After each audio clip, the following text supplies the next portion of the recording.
Well, good morning, everybody. I'm Jan Erickson from Stepping Aside, and welcome to Monday's edition of Somewhat Daily Tarot and Rune for the 26th of April, 2021. Well, let's see, where's my rune bag? Hope everybody had a good week and a good weekend, at least. We finally got a little rain here yesterday. I was just finishing up planting some clary sage that had really, well, there was only one that wasn't root bound, so it sort of makes sense why I have to water it every 5 minutes.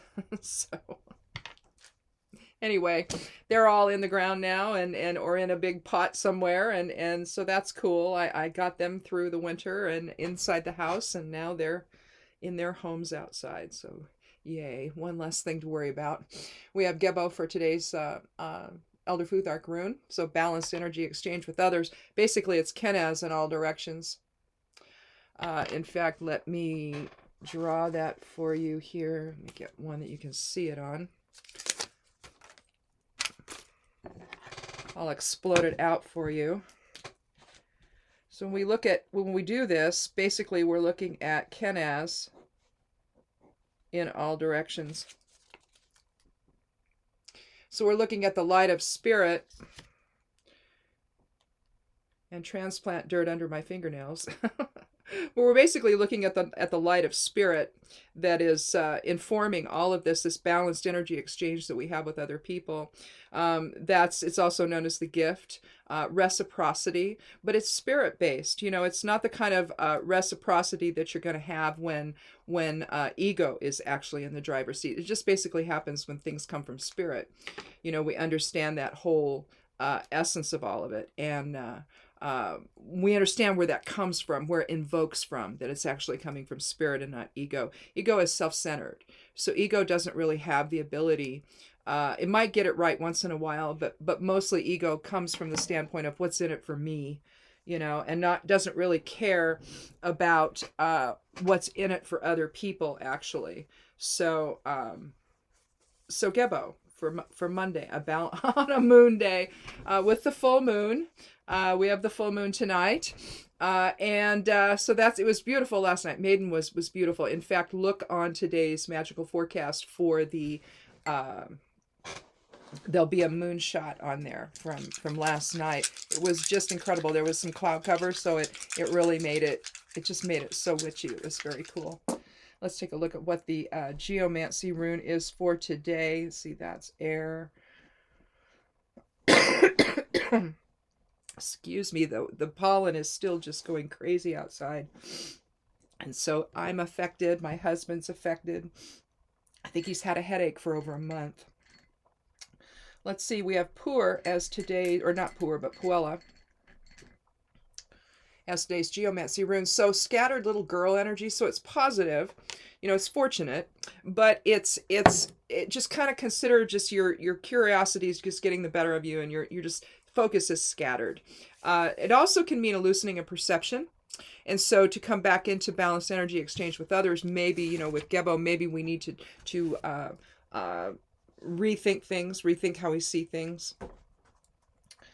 So let's go ahead and shuffle a little bit if I can. Oh, you know, Mondays are always awful for me in shuffling. It's like, oh no.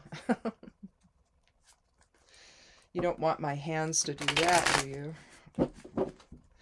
Well, we finally got our irrigation on, and it seems to be staying on this time. Whoever was messing around with the ditch, that turns out to be what the problem was. But we only lost about 5 hours on last Monday when we started irrigation, and so we finally got it. It finally got to our property toward the end of the day, into the afternoon, and so and we've not lost it since, and the neighbor didn't lose it either. So evidently the ditch rider was able to convince the individual who was changing the direction of the water that it was affecting, you know, dozens of homes, and you can't do that, right? You can't. It's called stealing water. Theft of services. So you can't do that. That's illegal. And I think he said he was going to put in one of those wildlife cameras there to catch them. So I guess there's a sign now. It's like, figure out a way to set things up and turn the water on and to go to people's, to go down the right ditches, service ditches and all that. How about just doing it and then securing it so nobody can tamper with it? They have every head gate secured so nobody on the line can tamper with how much water is going through that head gate. So why can't they do that? Instead, it causes people to want to sue, and it's just nutty. So, but that seems to have been resolved, so that's good, because we just we don't have any patience for that kind of stuff. It's the only way we irrigate our pastures, flood irrigation. So if we don't have the water, then that's a problem. We can't irrigate. So, well, we have since it's the full moon, maybe this is appropriate, but we have an all major arcana reading today. Let's go ahead and see what order we want to put them in, or maybe we don't have to. Well, they're in it. I actually drew them in ascending order. And so we have the Chariot, 7th card of the major arcana. We have Strength, card 8. And then we wish upon a star with card 17. Now 17 reduces to 8, and so we have some synchronicity here with 2 8s, 16, 7. If you add them together and reduce them, that comes to 7, which then aligns with the 7 here. So we have some interesting alignments here that are numerological. Let's see, we have an 8 energy for today. Today's 26th. So 8 is about materialism. It's about strength. It's about a different, higher level of harmony, leadership. So understanding the greater picture. So harmony in that regard, and being able to then act on behalf of other people. So harmony that way. We have harmony with the balanced energy exchange. Their Gebo, though, is, I believe, isn't it the 7th or something? I think it's the 7th rune of the Elder Futhark. So you're looking at balance. So balance here with the Chariot. I think it's the 7th. Anyway, yeah, it is. And well, I just need to be sure, don't I? So hang on just one second. Yeah, it's the 7th. Okay, so I thought so, but feeble memory and all that. You get old and you just don't know anymore. Anyway, so we have some synchronicity here all throughout the reading. So 8, this reduces, let's see, 17 reduces to 8, so 8 and 8, 16, that reduces to 7, 6 and 1 is 7, aligns with the 7 of the Chariot, also with the 7 of the Gebo, and then Puella doesn't have a number associated with it. So anyhow, that's pretty interesting. So 7 and 7 then is 14, and that reduces to 5. And so there's a change in that regard. We're looking at change with 5. Also protection. The pentagram, think the pentagram, and the protection that provides. Fulfillment, creativity, freedom versus restriction. So yeah, did I say innovation? Maybe. I don't know. But yeah, so we've got a little bit of a shift here, having to do with our hopes and dreams, taming the wild within, and coming to some kind of awareness of when to take control and when to allow. And so I kind of did that backwards there, but let's go ahead and start with the Chariot. Now, when we look at, I will just say one more thing about the major cards. When we look at the major cards, we're looking at soul archetype cards. And so not the small minor cards, which talk about the little details of the day and stuff. Those are just the little moments of our lives that describes. When you get into the major cards, you're talking about soul archetype. And so it's the major things that the soul must remember while still in form. So here we have balanced energy exchange here with his sphinxes down there, his lions. We see the dreidel on the shield with the winged sun above it on the face of the Chariot down below here. So you're healing the polarity within. The dreidel perfectly up and down. It's not trying to fall over one side or the other. But the dreidel depicts balance. And here the chariot has come to rest. He's not holding on to the reins. The his beasts are at rest. You see his crown is got a big star on it. You see the stars on the drape over the top of his chariot to shield him from the sun. You see a staff or a scepter or some kind of because you can't tell if it's because it seems to go down. It does. You're not seeing like a hilt or something that he's holding it with. So like you would on a sword or something. So it looks like this actually probably goes down to the bottom of the chariot to inside there. But so it could just be a staff, but it looks like a special type because of the tip on it. But it doesn't look like a spear. Now you're going to see you'll see triple aspects there with his collar making the center one. Now on the full moon, of course, we would be in the mother phase like we're going to be tonight. But here you have maiden, mother, and crone here on his shoulders and on his neck. You see a square, a cube, denoting earth. And so you've got a lot of different elements going on in this particular card. You see balance with the wheels. You see 2 there, and you see balance in the kingdom. So the chariot it involves movement and mastery and surrender versus control, or when to allow or take control.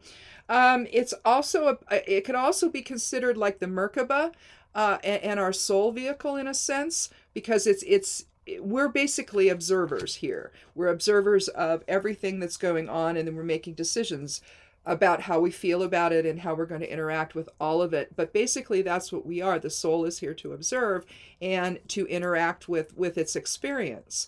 Well, in a sense, that's what the chariot is doing. It's taking the individual, in this case, the king, into a circumstance of balance where he doesn't have to be the guy in charge, although it's certainly implied by his elevated status. You see him above everything else. He's standing whilst the beasts are laying down, and so it sort of indicates that elevated status of the king.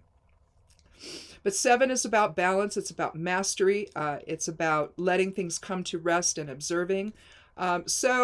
So I think in terms of the balanced energy exchange with others, with the Gebo experience, that's really what we're wanting to do. We're wanting to let things come to rest and let the light of spirit come in, and instead of the ego, and let us know that it's fine to allow. It's fine to drop resistance and to let someone else take the reins, and or to let this go in a shared reciprocity experience. And so from there, to do that, we gain an inner level of strength when we're able to answer that question of when do we take the reins and when do we allow. It can't always be about us pushing our way through things. At some point, we have to just sort of let the road take us, right? Or someone else's intention take us where they want to go. And it gives you the ability then to explore other perceptions and other ideas, which Puella is giving us the ability to do with its loosening of perception today. But here we have the woman in white, the goddess. White denotes purity.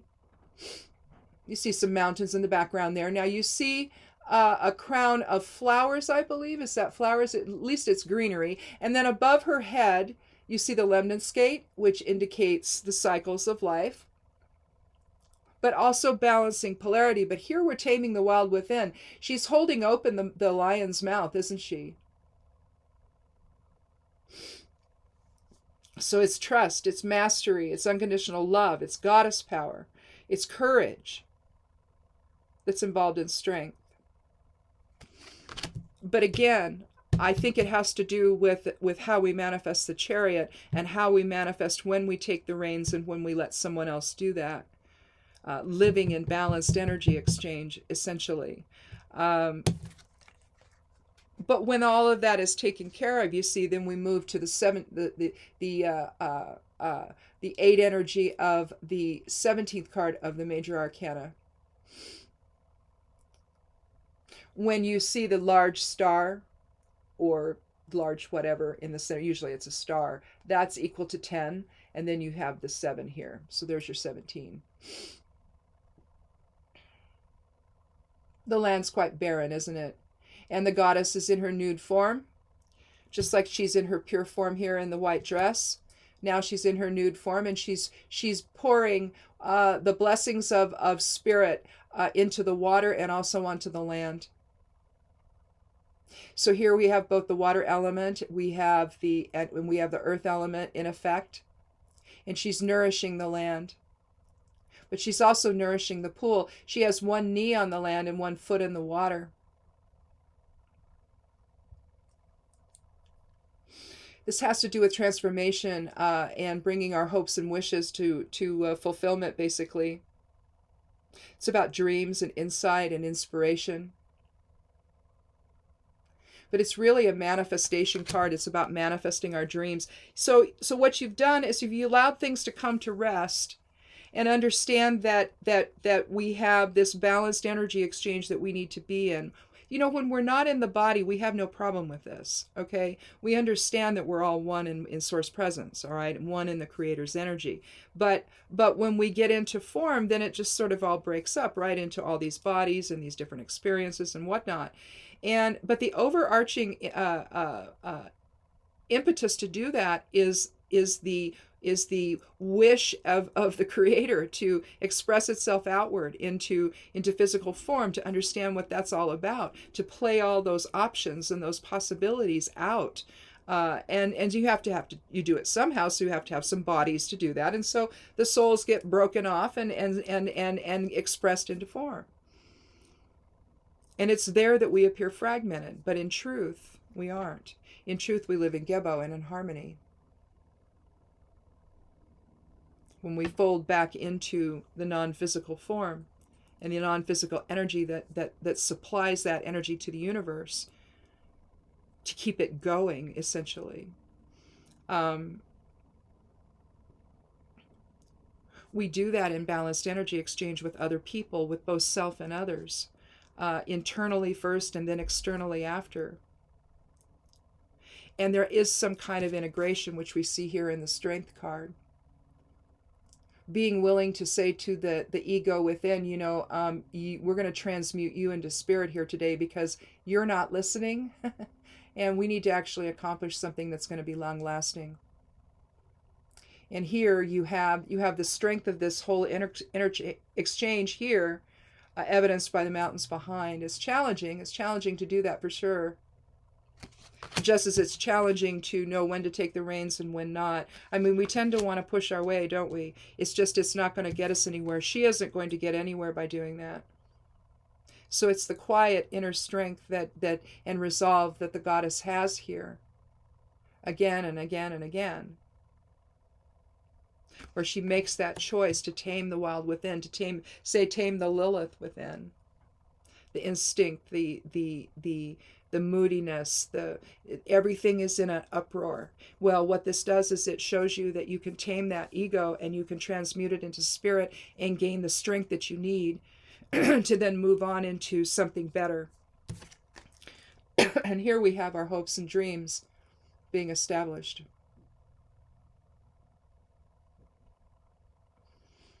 But it takes nourishing both the emotions and also the physical side of self. You have to nourish that. Otherwise, ego's going to rear its ugly head. And so how do you nourish it? You nourish it with the waters of spirit, okay? Or the awareness from spirit. The water element, of course, is our emotions. It's intuition. It's empathy. Fire is also intuition. You could think maybe air element with the chariot and balance that way. Balanced intellect, balancing intellect with emotions. But strength is going to involve balancing with fire, basically, and the will within to transmute spirit or transmute ego into spirit. And you don't do that by getting into the conversation with the ego. You get into it by ignoring it and rising above it and keeping your frequency high, your vibration high, and not worrying about different things, different conflicts, or different this or that that's going on in your life. You don't worry about that. You have to get out of that the worry aspect of it, get out of the muck of it, and then get into the spirit of it, the spirit awareness of it. And then, things become clear, right? So this is an interesting reading. I haven't had one in a while where it's been all three major cards, and to have it align so well, both with, the day, because with the 8 energy for the day, we've got 2 cards that align with that, and one with the Elder Futhark runes. So that's pretty cool. But it all indicates a change of some kind. And so if you have felt out of sorts, if you have felt like, you're living in fear. There was a guy named Gary Zukav years ago that I can't remember which book this was in, but he wrote a book where he talks about living in fear and doubt or love and unity. I believe it's love and unity. And so there you're looking really at, are you living in spirit or are you living in ego? Ego is the fear and doubt aspect, where you're unsure, where you're never sure of anything. And you certainly couldn't be sure enough to assert yourself this way at all. But then when you live on the love and unity aspect of self, then, and live in that focus, then you tend to see things from a more positive standpoint. You can't help it, right? And so that's what's going to keep your vibration high, living in love and unity, seeing the truth of who we are and not judging. It's when you get into the judgment aspect of self, that's where you're getting into the ego. And refraining just from judgment is just, if you can just do that for an hour or two, you're much better ahead, and you're shifting your vibration to a higher resonance. But when you start to judge, then you start making real whatever's happening. And realistically, the things that happen in our lives are there to show us a different path, or affirm that we're on the right one. So I think that's really, when it comes down to it, what our day-to-day experiences do for us. They really do remind us of who we are. And they remind us of who we are to one another. And that's where you get the Gebo aspect of this balanced energy exchange with other people. We're arguing now over pandemic issues, whether or not we're going to wear a mask, whether or not we're going to get vaccinated, whether or not we're going to keep our distance. What are we going to do? Are we going to contribute to the success of this, or are we going to deter it, right? What are you going to do? And so I think that, allowing the concept of balanced energy exchange with others to come into that conversation, that inner conversation you need to have if you're still struggling with it, if you're still not on the same page with everyone else, then you have to realize that the problem is likely you and your own perceptions. You're seeing this in a way that is not healthy, and it's not in a way that's going to solve the problem that we're all having together here. And so I think that, again, it's choosing a disjointed way of seeing things versus one that seems to settle in on truth and on some kind of experience of reciprocity with other people. And I think you have the reciprocity also included here in the star. Well, you have it realistically in strength, and you also obviously have it in the chariot. So maybe the key word of today's reading is reciprocity, and being able to see one another as the other side of self, and being there for one another today. And for the next few days until we do Thursday's reading. So we'll see how Thursdays go. Maybe we'll get all small cards that maybe give a little more information about what's going on here. But this is just a very weighty reading, and it's really about taking command of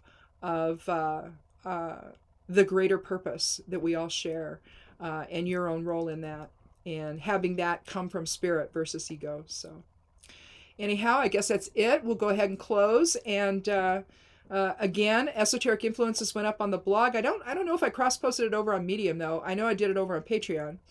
But you can follow me in all those places. The links are below the video here. And if you haven't clicked subscribe here, I hope you will do that. I would love it if you did. And come back on Thursday. And then remember, we meet on Sundays for Esoteric Influences. We did that as well. That went up over there on the side panel of the blog. The video did. And I guess that's it.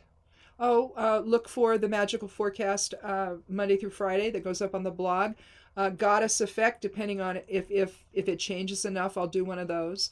If the aspects between those planets do change, I'll do another one. I did one on Friday, but yeah, just look for that, and then daily astrology over on Medium, magical focus over on Patreon, um, and then whatever else I feel like doing. So anyway, that's it. You guys have a good day. Be good to yourself. Be good to one another, and blessed be.